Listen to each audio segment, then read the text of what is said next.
Hi friends, మీ అందరికి ఒక విషయం చెప్పాలి. ఈరోజు 6 ఏళ్ళ ప్రేమించుకున్నాం, పెళ్ళి కూడా చేసుకున్నాం, 2 పిల్లలు పోయారు. సడన్గా దీనికి నా పిల్లని ఏమైందో కానీ డైవర్స్ కావాలంటుంది. ఈ లైఫ్, ఈ కిడ్స్ ఏం వద్దంట, ఎంజాయ్ చేయాలి ఇండివిజువల్గా. ఈ డైవర్స్ ఇవ్వకపోతే హెరాస్మెంట్ కేసు పెడతాం, లేదు అంటే బ్లాక్మెయిల్ చేస్తా ఉంటుంది భయ్యా. దీని ముట్టి కిందకి 40 ఏండ్లు వచ్చింది.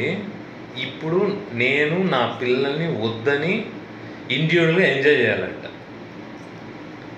భయ్యా, మీ అందరూ ఒకటి చెప్తున్నా, ఇలాంటి ఆడవాళ్ళని దయచేసి పెళ్ళి చేసుకోకండి. మీ లైఫ్ మీరే కాపాడుకోండి.